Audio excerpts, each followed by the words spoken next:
ఆదికాండము 10వ అధ్యాయము. ఇది నోవాహు కుమారుడగు షేము, హాము, యాపేతు అనువారి వంశావళి. జలప్రళయము తరువాత వారికి కుమారులు పుట్టిరి.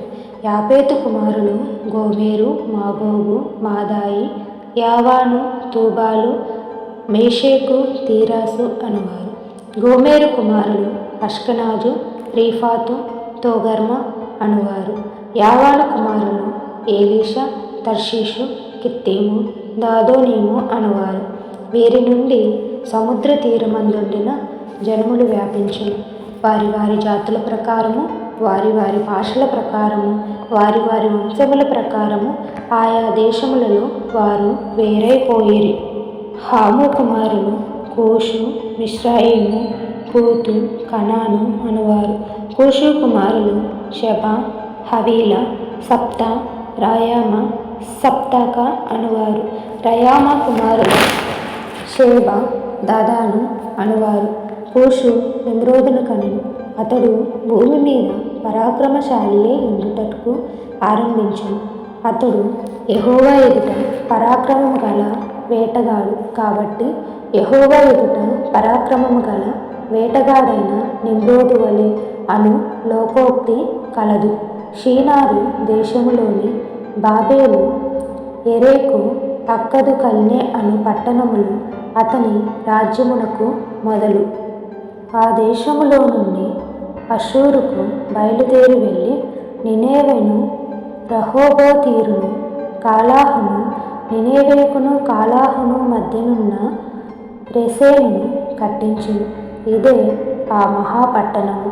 మిశ్రాయిము లూదీయులను, అనామీయులను, లెహాబీయులను, నప్తుహీయులను, పత్రుసీయులను, కస్లుహీయులను, కప్తోరీయులను కనెను.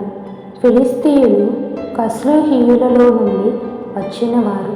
కనాను తన ప్రథమ కుమారుడగు సీదోనును, హేతును, యెబూసీయులను, అమోరీయులను, గిర్గాషీయులను, హవ్వీయులను, అర్కీయులను, సినీయులను, అర్వాదీయులను, సెమారీయులను, హమాతీయులను కనెను.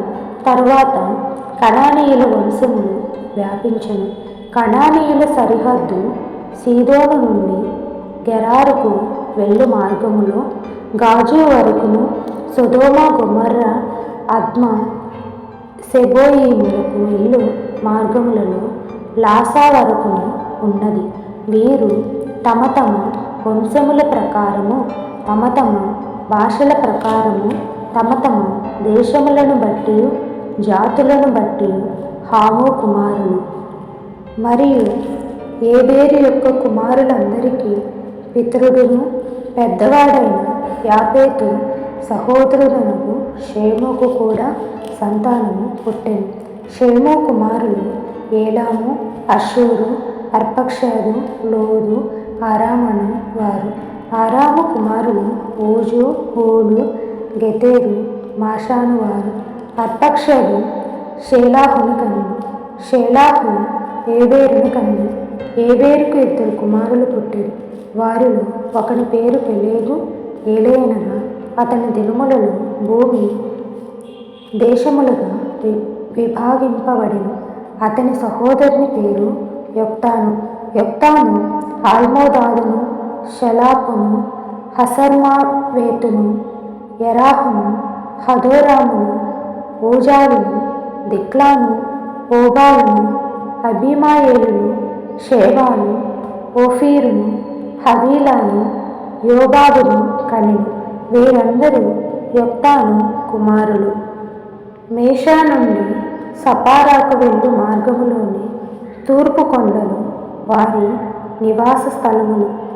వీరు తమ తమ వంశముల ప్రకారము, తమ తమ భాషల ప్రకారము, తమ తమ దేశములను బట్టి, తమ తమ జాతులను బట్టి షేము కుమారులు. వారి వారి జనములలో వారి వారి సంతతుల ప్రకారము నోవాహు కుమారుల వంశములు ఇవే. జలప్రవాహము గతించిన తరువాత వీరిలో నుండి జనములు భూమి మీద వ్యాపించెను.